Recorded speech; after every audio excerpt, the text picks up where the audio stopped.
What's going on, everyone? Michigan 1777.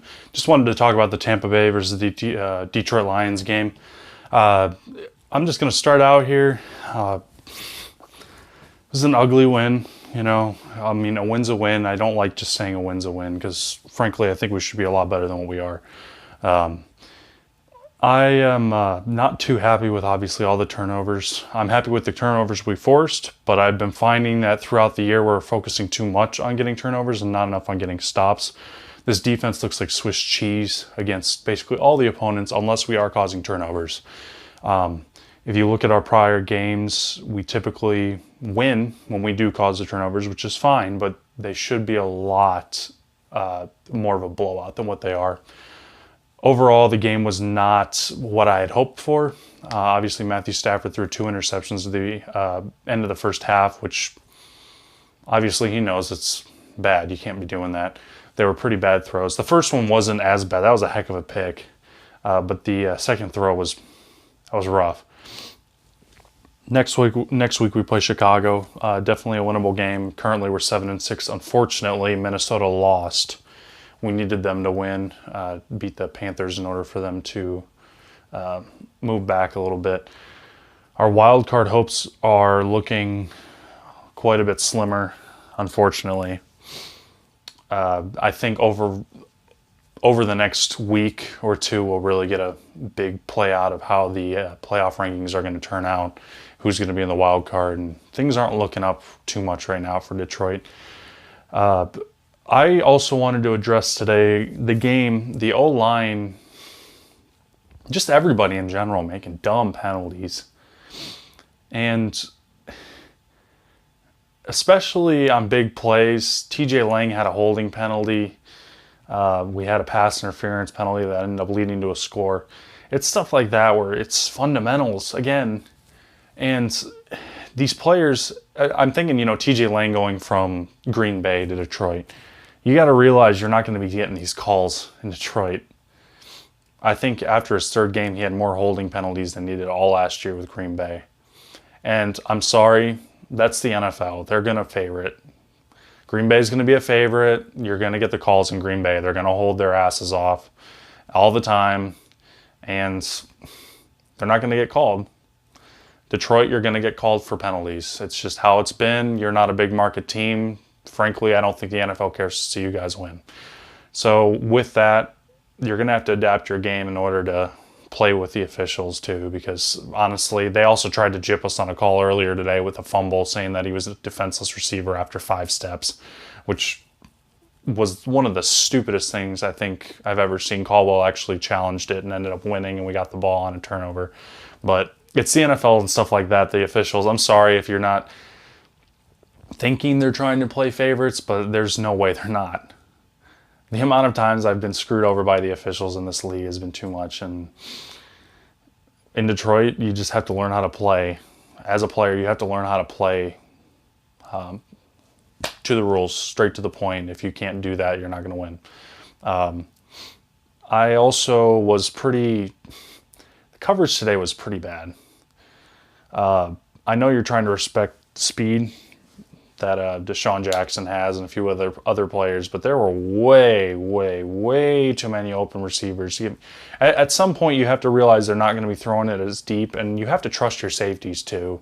And I could not stand how far off they were playing on these receivers. I mean, they were giving them 8 to 10 yards, and then they would just run like a simple curl route and gain another 10.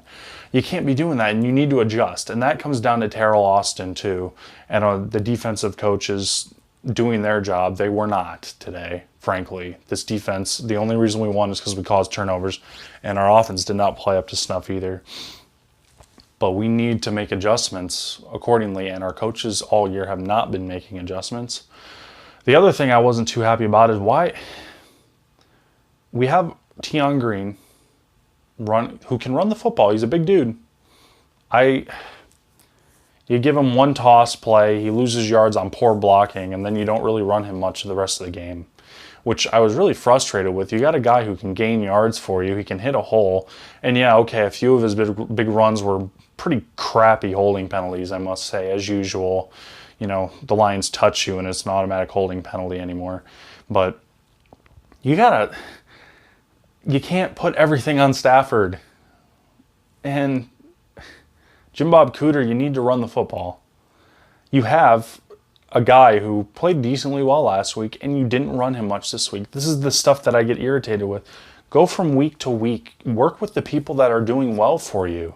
Eric Ebron had a heck of a game. Good for him. I mean, he finally is looking decent. I mean, he had a costly fumble, which, you know, it happens. And then there was a pretty key drop he had later on. But, you know, overall, I mean, he went over 100 yards, which that was the best game of his career. I was happy for him. I hope he keeps playing that way because he'll be a huge threat for us.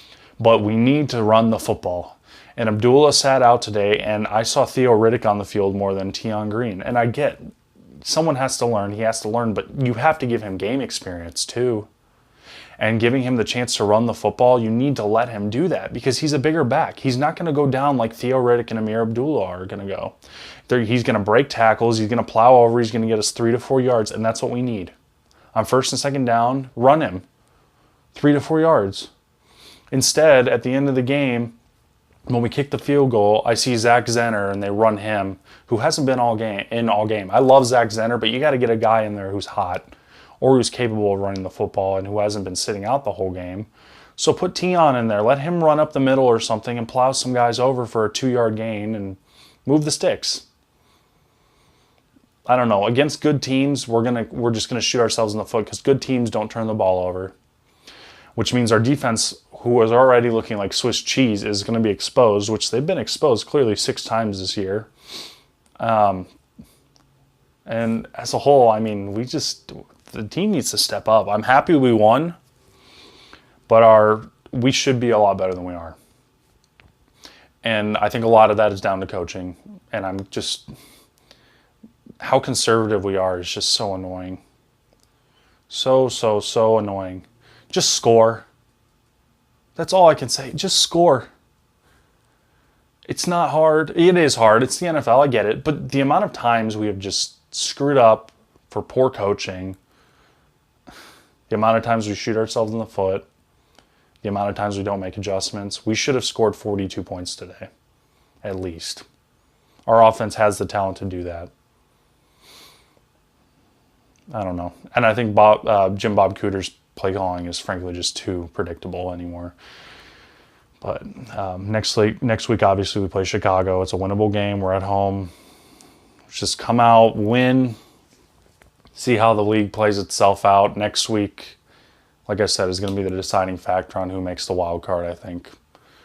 But yeah, just hope for a miracle at this point, although I'm not too hopeful for the Lions' chances. But oh well, a win's a win, I guess, and I hate saying that, but it is a win. So go Lions. Let's hope they win next week and hopefully just win out in general, and hopefully we can make a playoff push and get into that wild card spot. So hope you all enjoyed my video. Please rate, comment, subscribe, and I'll probably talk about the game next week as well. So I'll see you all later. Enjoy your evening, day, whatever you might be here, and see you all later.